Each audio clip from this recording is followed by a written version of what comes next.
ಬಸವಣ್ಣನವರನ್ನು ಮನದಲ್ಲಿ ಸ್ಮರಿಸಿ ವೇದಿಕೆ ಮೇಲೆ ಆಸೀನರಾಗಿರುವಂತಹ ನಮ್ಮೆಲ್ಲರ ನಾಯಕರು, ಭಾಗ್ಯದ ಭಗೀರಥರಾಗಿರುವಂತಹ ಸನ್ಮಾನ್ಯ ಶ್ರೀ ಸಿದ್ದರಾಮಯ್ಯ ಸಾಹೇಬರಿಗೆ ನಮಸ್ಕರಿಸಿ, ವೇದಿಕೆ ಮೇಲೆ ಆಸೀನರಾಗಿರುವಂತಹ ನಮ್ಮ ಜಿಲ್ಲೆಯ ನಾಯಕರಾಗಿರುವಂತಹ ಸನ್ಮಾನ್ಯ ಶ್ರೀ ತಿಮ್ಮಾಪುರ್ ಸಾಹೇಬರಿಗೆ ನಮಸ್ಕರಿಸಿ, ಹಾಗೂ ಸಮಯದ ಅಭಾವವಿರುವುದರಿಂದ ವೇದಿಕೆ ಮೇಲೆ ಆಸೀನರಾಗಿರುವಂತಹ ಸನ್ಮಾನ್ಯ ಶ್ರೀ SR ಪಾಟೀಲ್ ಸಾಹೇಬ್ರೆ ಹಾಗೂ ಎಲ್ಲ ಗಣಮಾನ್ಯ ನಾಯಕರೇ ಹಾಗೂ ಇಲ್ಲಿ ಉಪಸ್ಥಿತರಿರುವಂತಹ ಎಲ್ಲ ನನ್ನ ಅಣ್ಣ ತಮ್ಮಂದಿರೇ, ತಾಯಂದ್ರೆ, ನಾನು ಮೊದಲನೇದಾಗಿ ಏನ್ ಹೇಳಕ್ ಇಚ್ಛಾ ಪಡ್ತೀನಿ ಅಂತಂದ್ರೆ, ನಾನು ಬಾಗಲಕೋಟೆ ಕ್ಷೇತ್ರಕ್ಕೆ ಮೊದಲನೇ ಸರಿ ಲೋಕಸಭಾ ಚುನಾವಣೆಗೆ ಬಂದಾಗ ನಾನು ಮೊದಲನೇ ಸರಿ ಮೇಟಿ ಸಾಹೇಬ್ರ ಮನೆಗೆ ಹೋಗಿದ್ದೆ.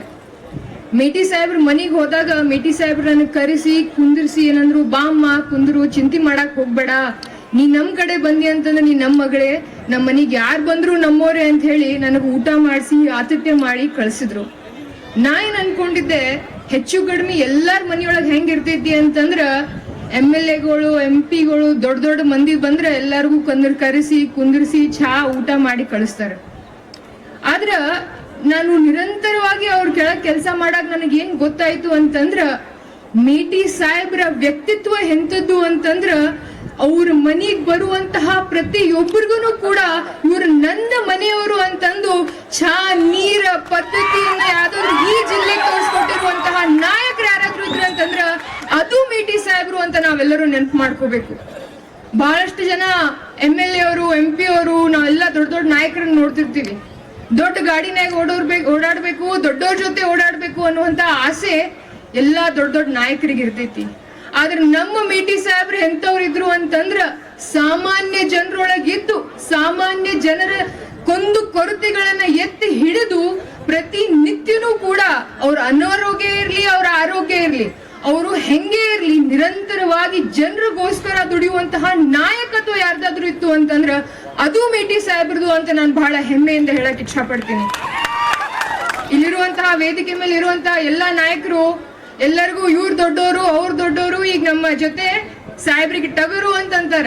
ಆದ್ರೆ ನಾವೊಂದು ಮಾತನ್ನ ಹೇಳಕ್ ಇಚ್ಛಾ ಪಡ್ತೀನಿ, ಈ ಜಿಲ್ಲೆಯಲ್ಲಿ ಬಾಗಲಕೋಟೆ BJP ಭದ್ರಕೋಟೆ ಅನ್ನುವಂತಹ ಮಾತನ್ನ ಹೇಳುವಂತಹ ಸಮಯದಲ್ಲಿ 40 ವರ್ಷದ ಇತಿಹಾಸವನ್ನ ಚಿತ್ರ ಮಾಡಿರುವಂತಹ ನಾಯಕತ್ವ ಯಾರ್ದಾದಿತ್ತು ಅಂತಂದ್ರ ಅದು ನಮ್ಮ ಹುಲಿ ಮೇಟಿ ಸಾಹೇಬ್ರು ಅಂತ ಹೇಳಕ್ ಇಚ್ಛಾ ಪಡ್ತೀನಿ. ಇವತ್ತ ನಾವು ಒಂದು ಬಹಳ ಕಷ್ಟದ ಸಮಯದಲ್ಲದೀವಿ.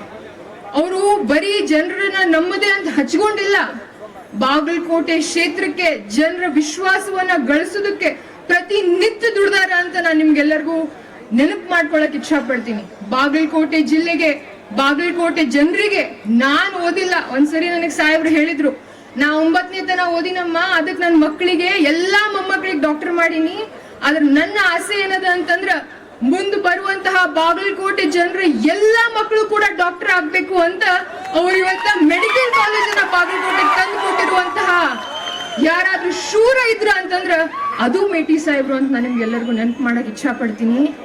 ಸಾಹೇಬ್ರು ಒಂದು ಮಾತು ಹೇಳಿದ್ರು ಮೊನ್ನೆ ಅವ್ರ ಭಾಷಣದೊಳಗ, ಇವತ್ತು ಉಮೇಶ್ ಅಣ್ಣ ಮೇಟಿ ಅವರು ತಬ್ಬಲಿ ಆಗ್ಯಾರ, ಅದಕ್ಕಾಗಿ ನೀವೆಲ್ಲರೂ ಕೂಡ ಅವ್ರನ್ನ ಇದು ಮಾಡ್ಬೇಕು, ತಬ್ಬಲಿ ಆಗ್ಯಾರ ಅನ್ನುವಂತಹ ಮಾತನ್ನ ಹೇಳಿದ್ರು. ಇಲ್ಲಿರುವಂತಹ ಪ್ರತಿಯೊಬ್ಬ ನನ್ನ ಅಣ್ಣ ತಮ್ಮಂದ್ರಲ್ಲಿ, ನನ್ನ ತಾಯಂದ್ರಲ್ಲಿ ನಾನು ಏನ್ ಕೇಳಕ್ ಇಚ್ಛಾ ಪಡ್ತೀನಿ ಅಂತಂದ್ರ, ಉಮೇಶ್ ಅಣ್ಣ ಅವರು ಇವತ್ತು ಅವ್ರ ಅಪ್ಪ ಅವ್ರನ್ನ ಕಳ್ಕೊಂಡಿರ್ಬಹುದು, ಆದ್ರೆ ನಾವು ಪ್ರತಿಯೊಬ್ಬರನ್ನು ಕೂಡ ಉಮೇಶ್ ಅಣ್ಣ ಅವ್ರ ಮನೆಯವರದೀವಿ ಅಂತ ನಾವು ಈ ಚುನಾವಣೆಯನ್ನ ಮಾಡೋಣ ಅಂತ ನಾನು ನಿಮ್ಗೆಲ್ಲರಿಗೂ ಕಳಕಳಿಯಿಂದ ಕೈ ಮುಗಿದು ವಿನಂತಿಯನ್ನ ಮಾಡ್ಕೊಳಕ್ ಇಚ್ಛಾ ಪಡ್ತೀನಿ. ಯಾಕಂತಂದ್ರ ಉಮೇಶ್ ಅಣ್ಣ ಯುವಕರು ಬಾಗಲಕೋಟೆ ಕ್ಷೇತ್ರದ ಸರ್ವಾಂಗೀಣ ಅಭಿವೃದ್ಧಿಗೋಸ್ಕರ ನಿರಂತರವಾಗಿ ದುಡಿಬೇಕು ಅನ್ನುವಂತ ಕನಸನ್ನ ಹೊತ್ತಿರುವಂತಹ ನಾಯಕ. ಅವರ ನಾಯಕತ್ವಕ್ಕೆ ನಾವು, ಅವರ ಮನೆಯ ಕುಡಿಗೆ ನಾವು ಯಾವತ್ತಿದ್ರೂ ಕೂಡ ಎತ್ತಿ ಹಿಡಿಯೋಣ ಅಂತ ಹೇಳ್ತಾ, ಬಾಗಲಕೋಟೆ ಕ್ಷೇತ್ರ ಕಂಡಿರುವಂತಹ ಹುಲಿಯೊಳಗ್ ಹೊಟ್ಟೈತಿ ಏನ್ರಿ ಇದು, ಮರಿ ಹುಲಿ.